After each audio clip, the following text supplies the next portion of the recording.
Voici les annonces pour cette semaine. Déjà tout à l'heure, il y aura la cérémonie des vœux de Sœur Anne-Marie. Priez bien pour la persévérance de cette religieuse. Et nous chanterons la messe solennelle de Saint Louis-Marie, dont nous fêtons aujourd'hui la fête. À 16h, il y aura le chapelet devant le Saint-Sacrement exposé. Demain, lundi, Saint-Pierre de Vérone, martyr. Il y aura une messe à 7h. Mardi, Sainte-Catherine de Sienne, messe à 7h. Mercredi, Saint-Philippe et Saint-Jacques, apôtres, messe à 6h50. Jeudi, Saint-Athanase, évêque, confesseur et docteur de l'Église, messe à 11h. Vendredi, fête de l'Invention de la Sainte Croix. Il y aura une messe à 7h et une messe à 18h30 pour le premier vendredi du mois, donc suivi des dévotions du premier vendredi du mois. Samedi, Sainte Monique, messe à 8h. Il y a la messe ici toute la semaine en raison de la retraite des adolescentes.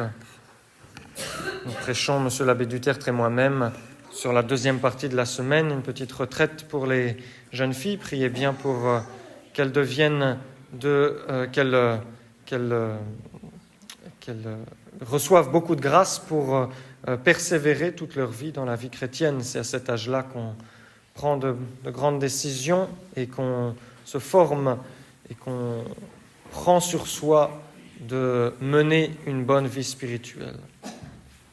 Dimanche prochain, 5e dimanche après Pâques, mémoire de Saint Pie V, pape et confesseur, auxquels sont dédiées nos associations. Il y aura la messe ici à 10h.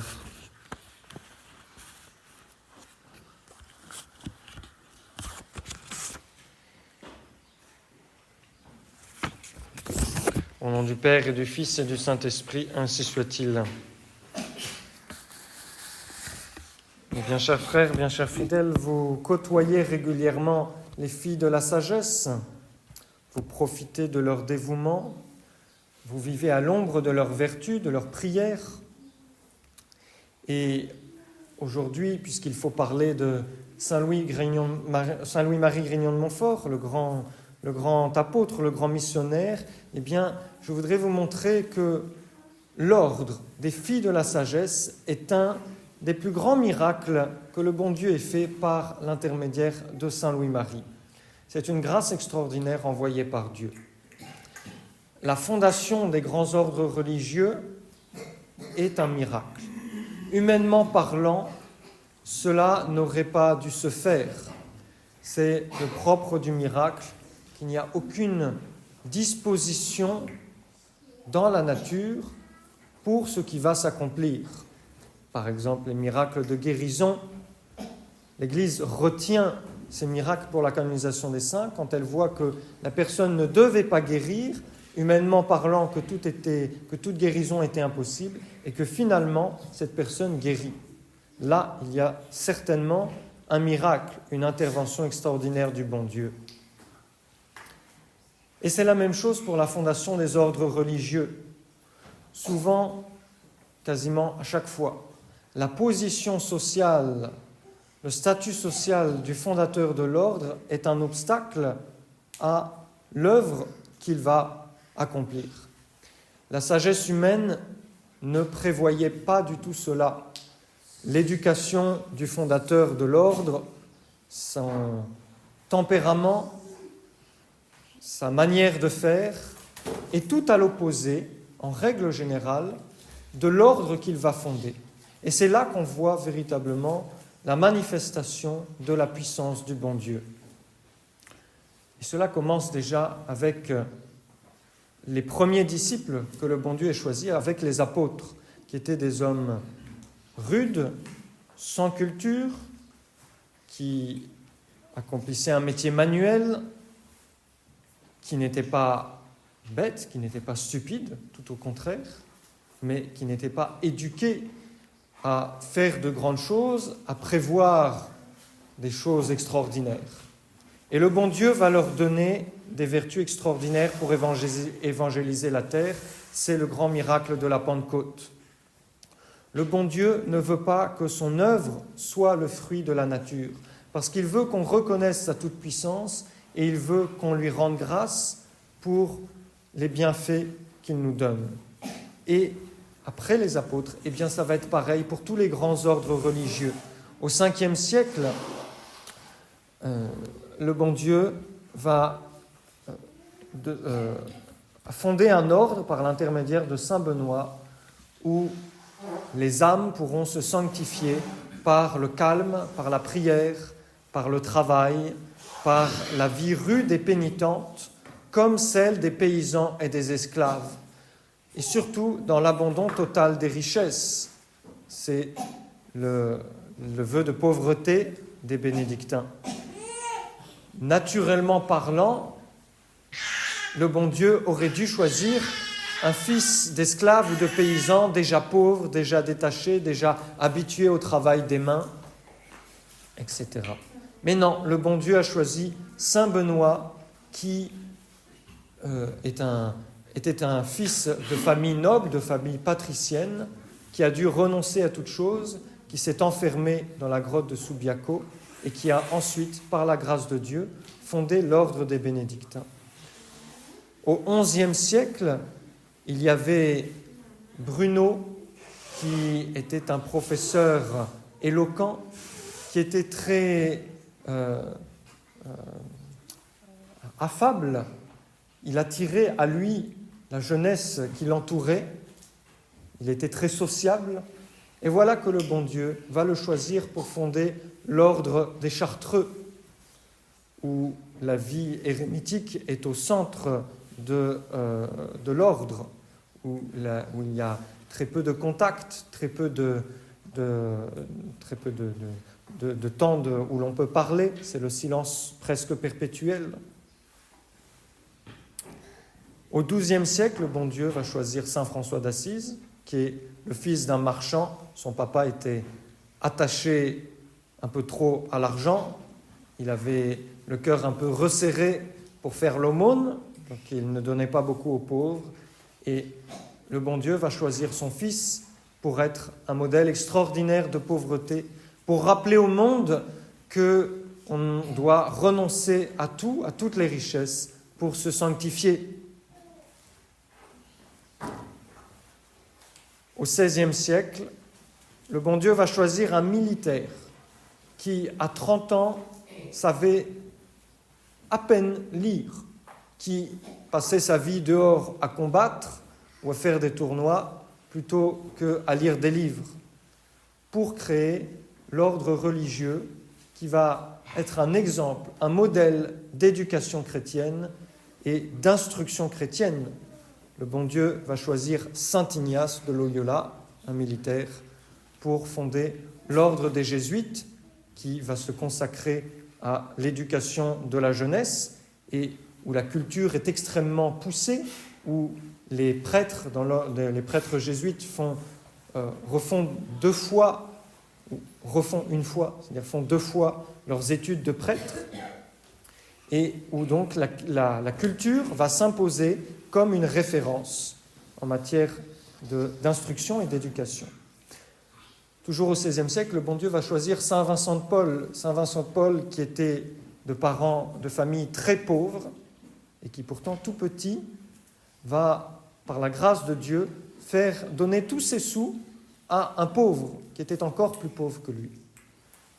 Et le bon Dieu va le choisir pour côtoyer les plus grands de ce monde, le roi Louis XIII, et puis tous les princes et les seigneurs de France, et fonder un ordre religieux qui brassera beaucoup de richesses pour le soulagement des pauvres et pour l'éducation des orphelins. C'est saint Vincent de Paul qui fonde les filles de la charité. Et nous arrivons enfin au XVIIe siècle, où le bon Dieu a choisi saint Louis-Marie Grignon de Montfort, un Breton avec un tempérament très fort, très énergique, qui va devenir un ardent missionnaire et qui n'avait pas du tout le goût de s'enfermer, pour fonder l'ordre des filles de la sagesse, qui est un ordre retiré, un ordre caché, un ordre presque cloîtré. À Saint-Louis-Marie, il fallait l'enthousiasme des foules, il fallait des grands événements, comme le calvaire de Pontchâteau, comme les grandes missions, etc. Et le bon Dieu va le choisir pour fonder un ordre qui est tout opposé à sa nature. C'est opposé au goût de Saint Louis-Marie, et c'est une œuvre qui est également opposée à ses aptitudes. Saint Louis-Marie avait pour lui-même une dureté impitoyable. Et même tous ses directeurs de conscience, ses directeurs spirituels, parvenaient difficilement à le modérer dans ses pénitences ou dans ses désirs de sainteté, dans ses désirs de mortification. Aux fatigues si crucifiantes des missions, au voyage à pied dans la boue, il joint les disciplines sanglantes, les jeûnes à outrance, les nuits passées en prière ou sur la dure, les cilices et les chaînes de fer, si bien qu'à 42 ans, le corps de Saint Louis-Marie n'en peut plus, alors que c'était un corps d'athlète, il avait une énergie incroyable, et à 42 ans, il va mourir d'épuisement. Comme tout ouvrier reproduit son œuvre, n'est-il pas à craindre que Saint Louis-Marie n'impose à de faibles jeunes filles ce joug de fer dont il a chargé ses épaules? Comment va-t-il imposer ce qu'il s'impose à lui-même à de pauvres jeunes filles? Et pourtant, Saint Louis-Marie va faire tout le contraire. Ici apparaît dans tout son éclat l'inspiration qui guide la pensée du vénérable Louis-Marie. Malgré son attrait pour la croix et le privilège d'en donner un lambeau à tous ceux qui la connaissent, la règle qu'il trace est si pleine de discrétion et de sagesse que des jeunes filles de 18 ans n'en seront pas écrasées. Outre le salut et la perfection de l'âme, elles y trouveront une paix et une sainte allégresse, souvent enviées de leurs sœurs qui sont restées au milieu du monde. Et cela, ce n'est pas par hasard, c'est l'accomplissement de la parole de la Sainte Écriture. La douceur est sortie de la force, c'est le rayon de miel trouvé dans la gueule du lion.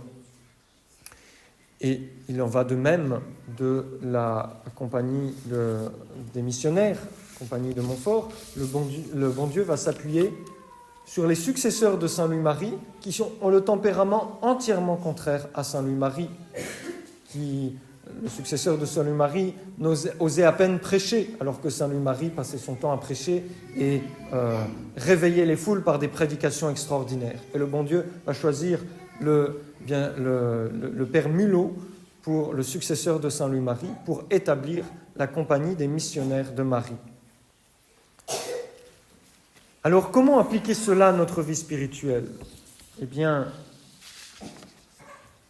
d'abord, il faut comprendre donc que l'existence des filles de la sagesse, leur rigueur, leur mortification, leur vie de prière sont aujourd'hui une manifestation de l'œuvre de Dieu.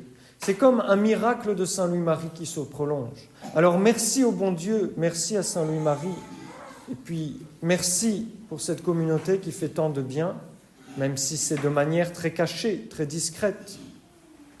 Et à votre tour, chers fidèles, eh bien, si vous pensez que vous sanctifier, devenir des saints, est au-dessus de vos forces humaines, vous avez raison. Il y a là beaucoup de mères de famille, de petits-enfants. Il faut un miracle de la grâce pour devenir des saints. Mais vous voyez que le bon Dieu peut faire ces miracles. Invoquez Saint Louis-Marie, lisez ses ouvrages et vous serez transformés. C'est la grâce que nous allons demander au bon Dieu par l'intermédiaire de Saint Louis-Marie, un miracle de la grâce pour dépasser notre pauvre nature humaine et que nous devenions des saints. Au nom du Père et du Fils et du Saint-Esprit, ainsi soit-il.